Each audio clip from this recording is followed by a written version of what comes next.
విజయవాడతో పాటు రాష్ట్రంలోని ఇతర ప్రాంతాల్లో వరద బాధితులను ఆదుకునేందుకు సీఎం చంద్రబాబు ప్యాకేజీ ప్రకటించారు. విజయవాడలోని 179 సచివాలయాలు, 32 వార్డులతో పాటు ఇబ్రహీంపట్నం, జక్కంపూడి కాలనీ, వాంబే కాలనీల్లో నీట మునిగిన గ్రౌండ్ ఫ్లోర్లోని ఒక్కో కుటుంబానికి 25,000 రూపాయల ఆర్థిక సాయం ఇవ్వనున్నట్లు వెల్లడించారు. మొదటి, ఆపై ఉన్న అంతస్తుల్లోని ఒక్కో కుటుంబానికి 10,000 పరిహారాన్ని ఇవ్వనున్నారు.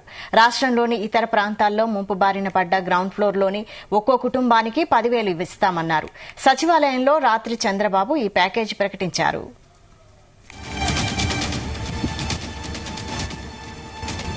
వరదల వల్ల దెబ్బతిన్న రైతుల్ని ఆదుకునేందుకు వివిధ రకాల పంటలకు కూడా పరిహారం ఎప్పుడు గణేష్ నిమజ్జన సమయంలో ఏ సీఎం ఈ తరహా పనితీరును కనబరచలేదని రేవంత్ రెడ్డికి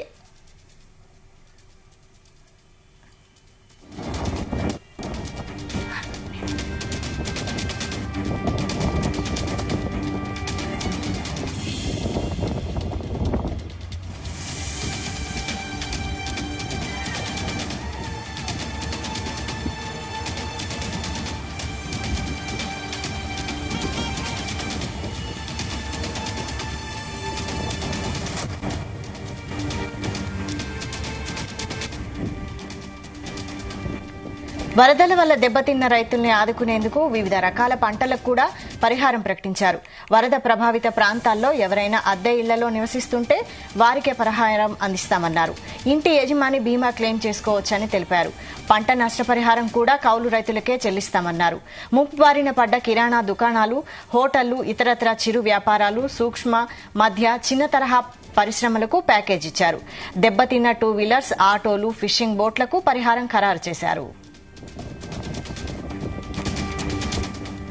fishing boats non motorised with net full damage అయితే 20,000. Fishing boats with nets full damage motorised 25,000. బుద్ధి జ్ఞానం ఉంటే మాట్లాడడం మానేయమనండి. బుద్ధి జ్ఞానం లేకపోతే మాట్లాడమనండి.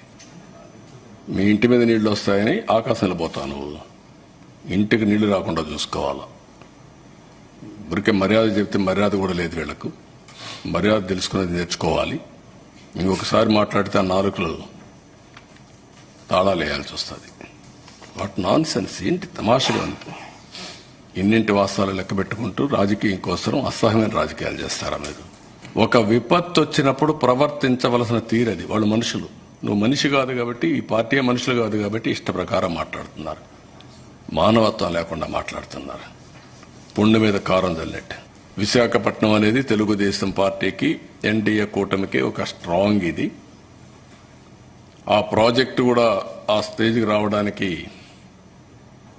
వీళ్లు కారణం. ఎప్పుడు కూడా ప్రాజెక్టు మీద శ్రద్ధ పెట్టిన దాఖలాలు లేవు. శాశ్వతంగా దాని లాభాల బాట పట్టించాల్సిన బాధ్యత ఉంది.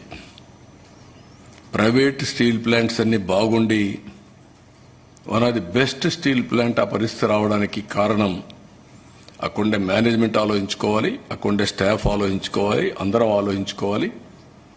నేను కూడా దాని మీద శ్రద్ధ పెడతా.